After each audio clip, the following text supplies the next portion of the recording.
these on the end. These are 179 grain, and these are 183 grain. They are loaded with 13 grains because I know it's accurate with that bullet, but I loaded them the same to see if there's an impact difference or if one's, mainly to see if there's an impact difference. All right, guys, so I've got some interesting things to discuss here tonight. Now, I've loaded some... Camera keeps moving on me. Loaded some bullets. This is... You've seen in my last video. These are the Lee 170 grain bullets. But we all know that if we... I don't know how my alloy gets mixed up.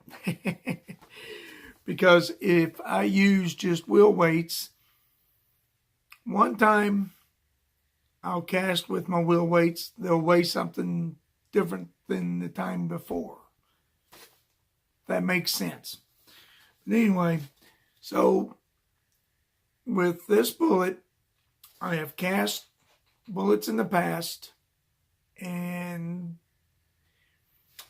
I need to rephrase that. I have cast bullets in different casting sessions, and they weigh different, which they shouldn't. They should be weighing the same because I'm just using wheel weights, but they end up being different. And what I've ended up with is some that's weighing 183 grains, and some that are weighing 179 grains.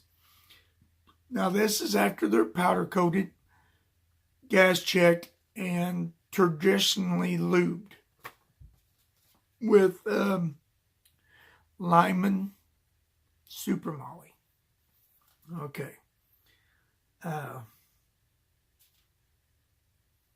But this is interesting because I wanted to make sure. I wanted to see if there was an impact difference.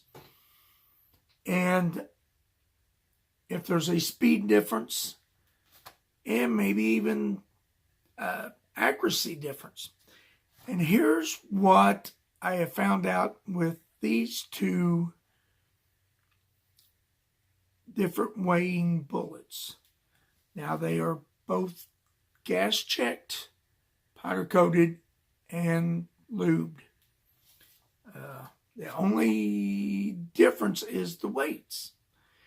And what that means is the ones that weigh more have more lead. The ones that weigh less either have more tin or antimony. I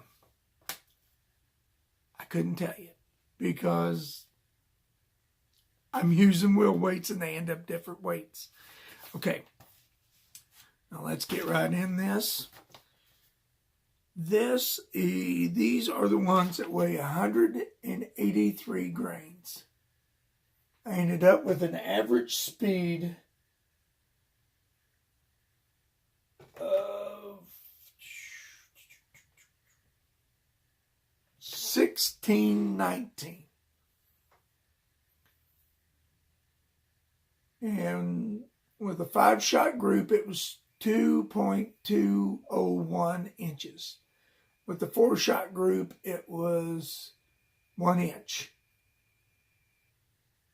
That one flyer threw me out a whole another inch. Almost 1.25 inches. But anyway, so that was with more lead. Because it weighs more. Well, anyway, it weighs more. I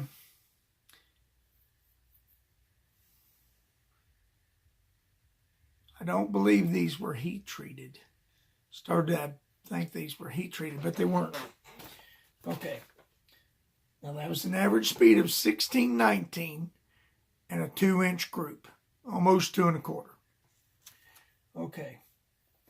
Now the 179 grain bullets.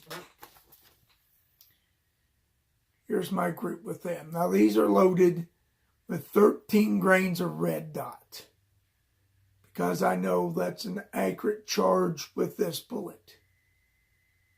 As you can tell, it was under an inch, 0.904.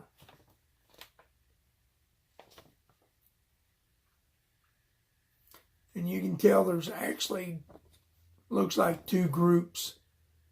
So it probably could have grouped even better. So here's my ponder. Is it because they're harder? Or is it because these are softer? But what gets me is, okay, and the speed on that was 1591. The speed on the lighter bullets were 1591. And the speed on the heavier bullets was 1619. Okay, you would think that would be opposite. Okay, so that sounds like these are harder because it's taking more pressure to push them. And they're more accurate. So this is confusing to me in a way. So are the harder bullets going slower because they're harder? And are they more accurate because they're harder? Is the softer bullets going faster because they're softer? And are they less accurate because they're softer? All right, guys. Leave comments down below. Tell me your thoughts on this. But